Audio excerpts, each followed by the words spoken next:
There was a point in history where hundreds of thousands of people believed that spaghetti grew on trees. Some of them even wanted to learn how to grow their own spaghetti tree. Hey, I'm Alex Lamb, and in this episode of Stories of the World, we'll be talking about BBC's 1957 April Fool's prank. When we play pranks, they're relatively small scale. We could change the screensaver on a friend's computer or put a whoopee cushion on their seat. Sometimes with the right amount of planning, you may be able to fool a group of people. But it's incredibly difficult, if not impossible, to play a prank on a whole country.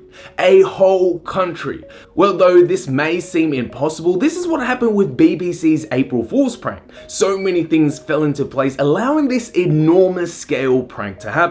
So let's get to the story. This all starts off with a gentleman called Charles de Jager, who was the one that came up with the spaghetti tree prank.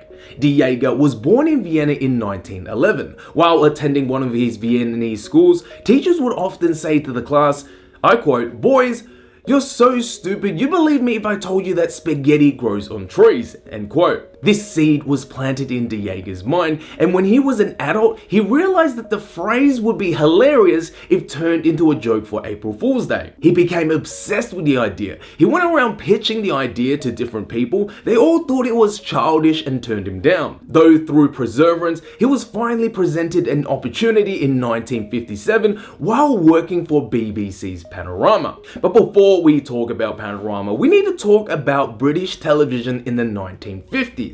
During this time, British television only had two channels, the BBC and ITV. BBC's channel had a news program called Panorama. Keyword, news program. News programs have a very serious and truthful tone, which will be important later on. It aired every Monday night at 8 p.m, averaging about 10 million viewers. The gentleman anchoring the show was Richard Dimbleby. He also plays an important role in the spaghetti tree prank. Richard Dimbleby was a very serious guy. During the time, he was one of the most revered public figures. One of his colleagues at Panorama said, I quote, "He had enough gravitas to float an aircraft carrier," end quote, which was one of the reasons why the spaghetti tree prank was so successful. With his involvement, it gave the prank an atmosphere of seriousness. Now let's get back to de Jager. While working for Panorama in 1957, he realized the program was going to be on April 1st during that year.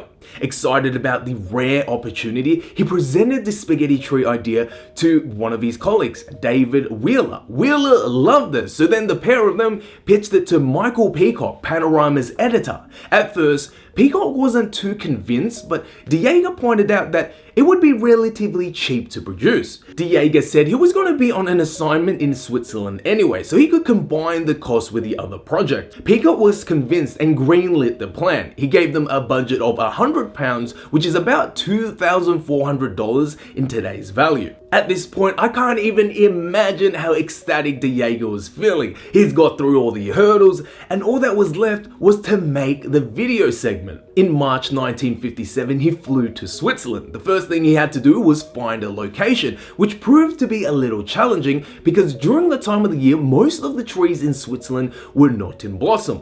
Eventually, they find a very good location, a hotel in Castiglione on the shore of Lake Lugano, surrounded by evergreen laurel trees. Next, he had to get spaghetti. De Jager purchased approximately 20 pounds of uncooked homemade spaghetti. Excitedly, he rushed back to the location and began hanging them on the branches, but as he did, he encountered another problem.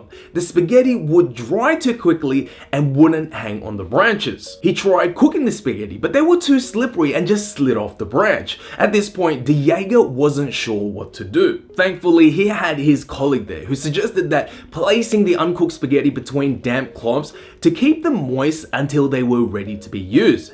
They tested it a batch and it worked beautifully. The spaghetti would hang and be just moist enough so that they could flow naturally in the wind. With all the problems solved, all that was left was to film the segment. He hired some beautiful girls, told them to wear their national clothing, and filmed them while they climbed ladders, picking the spaghetti and laying them out to dry. The moment the filming was done, he sent the footage back to London as quickly as possible. In London, it was edited into a 3-minute segment, and there it waited for its glorious day. Almost nobody knew about the segment. The segment wasn't mentioned in the pre-transmission publicity handouts, and even the BBC boss didn't know about it. Michael Peacock and Charles the Jaeger had agreed to keep the segment a closely guarded secret. On April 1st, 1957, it was game time. As Panorama was coming to an end, Dimbleby, sitting on the set, looked into the camera seriously and said, I quote, "And now, wine to food, we end Panorama tonight with a special report